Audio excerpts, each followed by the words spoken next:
নমস্কার বন্ধুরা, অ্যাস্ট্রোহাউস চ্যানেলে সকলকে স্বাগত। আজ আমি বলবো শুক্রের রাশি পরিবর্তন নিয়ে। শুক্রদেব 28শে জানুয়ারি 2025 রাশি পরিবর্তন করছে তার উচ্চ রাশি মীন রাশিতে। মীন রাশিতে গোচর করবে পুরো 4 মাস এবং এখানে 31শে মে পর্যন্ত 2025-এর 31শে মে পর্যন্ত থাকবে। আবার এই মীন রাশিতেই বসে আছে রাহুদেব, সুতরাং শুক্রদেব রাহুর সঙ্গে যুতি করবে। এতদিন এক রাশিতে শুক্রদেব এক রাশিতে 20 থেকে 25 দিন থাকে, কিন্তু 4 মাসের গোচর করবে উচ্চ রাশিতে, যেখানে শুক্রদেবের সর্বশ্রেষ্ঠ শুক্রদেব ফল দিয়ে থাকে। তো 2রা মার্চ থেকে শুক্রদেব 28শে জানুয়ারি যেমন এখানে গোচর করছে মীন রাশিতে, 2রা মার্চ থেকে 13ই এপ্রিল পর্যন্ত বক্রী থাকবে, আবার অস্ত হবে 19শে মার্চ থেকে, এর মধ্যে আবার মার্গীয় হবে। তো নিশ্চিত রূপে এর পরিবর্তন এক সাধারণ পরিবর্তন নয়, এক মহা পরিবর্তন।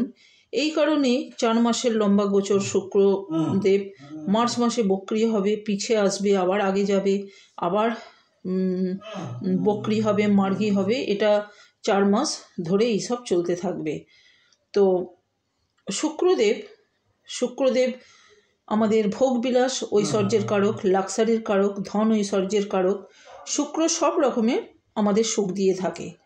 শুক্রই 4 মাস আমাদের কতটা সুখ দেবে, ধন ঐশ্বর্য দেবে, আমি এই ভিডিওতে জানাবো। শুক্র রাহুর যোগ যেমন পজিটিভ থাকছে, তেমন আবার নেগেটিভও আছে। তো দেখুন, আমরা সবাই পরিশ্রম করি কেন?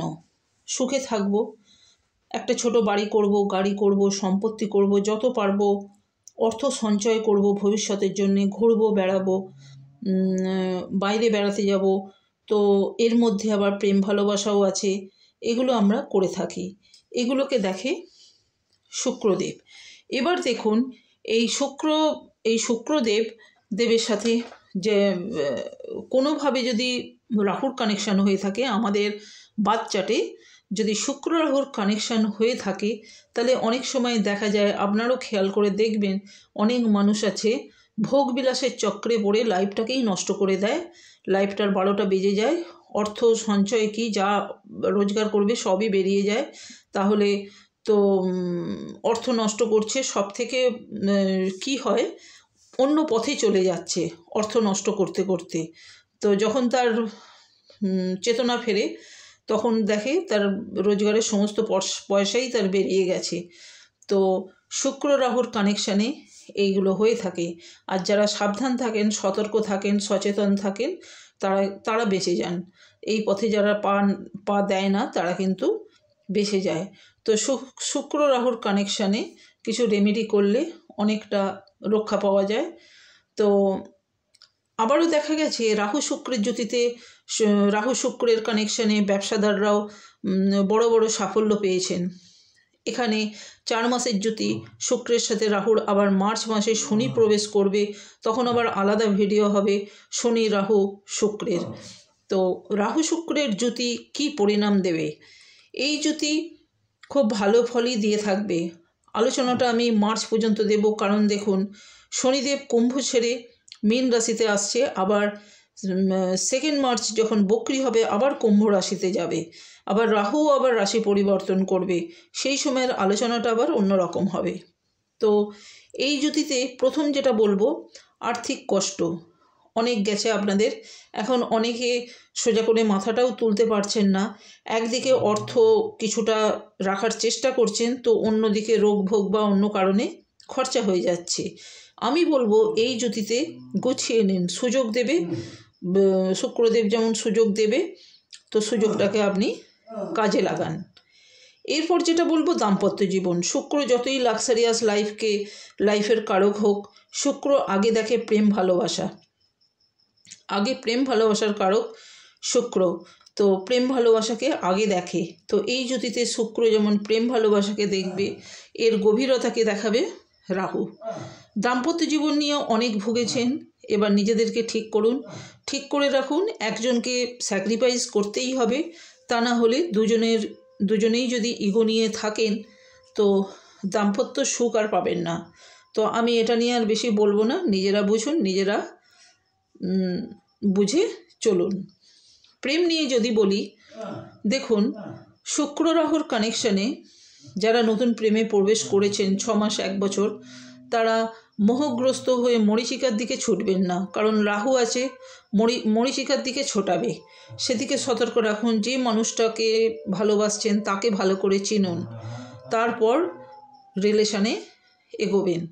যারা সবে নতুন প্রেমে প্রবেশ করেছেন তাদেরকেও যেমন বলছি, যারা 6 মাস 1 বছর প্রেম চলছে কন্টিনিউ, তাদেরকেও আমি উপদেশ দেবো যে রাহু কি হয়, রাহু কল্পনাকে বাড়ায়, রাহু মোহের দিকে নিয়ে যায়, রাহু মরীচিকার দিকে ছোটায়।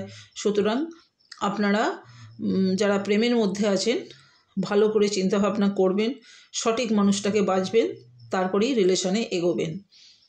তা আপনারা এবার কাজের কথায় আসি, আপনারা জবের কথায় আসি।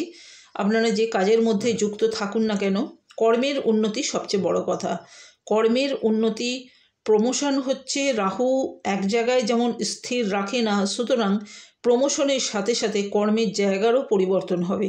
যারা কাজের চেষ্টা করছেন যে কোনোভাবে কাজের ব্যবস্থা করুন, বেটার অপরচুনিটি থাকছে। যারা মার্কেটিং সেক্টরে আছেন, ম্যানেজমেন্ট সেক্টরে আছেন,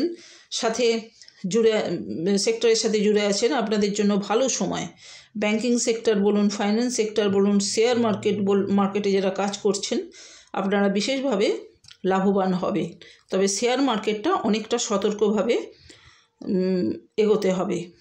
যারা ফিল্ম ইন্ডাস্ট্রিতে আছেন, জুয়েলারি শপ আছে, গার্মেন্টসের শপ আছে, বা গার্মেন্টস ডিজাইন করেন, যারা গার্মেন্টস ডিজাইনার, হোটেল ইন্ডাস্ট্রি, কসমেটিক্সের দোকান যাদের, রেস্টুরেন্ট আছে, হোটেলের ব্যবসা আছে, এই জ্যোতিতে মকরের মানুষেরা ভীষণভাবে লাভবান হবেন। কর্মের ক্ষেত্রটা ভালো হচ্ছে, নতুন কাজের যোগ থাকছে, আর্থিক টানাপোড়েন কমবে, ইনকাম বাড়বে, ব্যয়ও হবে। সুতরাং ইনকামটা যেমন হচ্ছে, ব্যয়ের দিকটাকে কন্ট্রোল করে চলুন। আপনাদের যাদের বাচ্চাটে শুক্র খারাপ আছে, শুক্র উইক আছে, আপনারা সাউথ ইস্ট পোর্শনটাকে ঠিক রাখবেন, পরিষ্কার রাখবেন। সাউথ ইস্ট পোর্শন হচ্ছে শুক্রের দিক, এই দিকটাকে আপনারা পরিষ্কার রাখুন। পরিষ্কার না রাখলে তাহলে শুক্র কিন্তু ভীষণভাবে খারাপ হবে। শুক্র আপনার পার্টনারকে দেখে, আপনার পার্টনারকে দেখবে শুক্রদেব, এবং পার্টনারের সঙ্গে যত ঝগড়া অশান্তি হবে ভাববেন শুক্র খারাপ। সাউথ ইস্ট উইক যত হবে, যত শুক্র উইক হবে, সাউথ ইস্টের দিকটাকে তত পরিষ্কার রাখবেন, শুক্রের দুর্বলতা অনেকটা কাটবে। শুক্র খারাপ তো স্টেবল রিলেশনশিপ, 2-3টে ব্রেকআপের পর আসবে স্টেবল রিলেশনশিপ। এবার দেখুন, আপনাদের শুক্র যদি খারাপ হয়, অ্যাট্রাকশানটাও কমে যায়। অন্যান্য বন্ধুদের থেকে দেখবেন, তাদের সঙ্গে তুলনা করে দেখবেন অ্যাট্রাকশান অনেক কম। আপনার বেডরুম, আপনার স্টাডি রুম শুক্র খারাপ হলে অপরিষ্কার থাকবে, এগুলো খেয়াল করে চলুন। যদি শুক্র আপনার জন্মছকে খারাপ থাকে, আপনি সাদা জিনিস দান করুন, তাতে শুক্র অনেকটা ভালো হবে। সাদা কি? সাদা দই, সাদা দুধ, সাদা মিষ্টি, সাদা চিনি আপনারা দান করুন, শুক্র অনেকটা মজবুত হবে। তো বন্ধুরা, ভিডিওটা দেখুন, ভিডিওটা শুনুন, ভালো লাগলে যা বলার আছে অবশ্যই কমেন্টে জানাবেন। ভালো থাকবেন, সুস্থ থাকবেন, নমস্কার।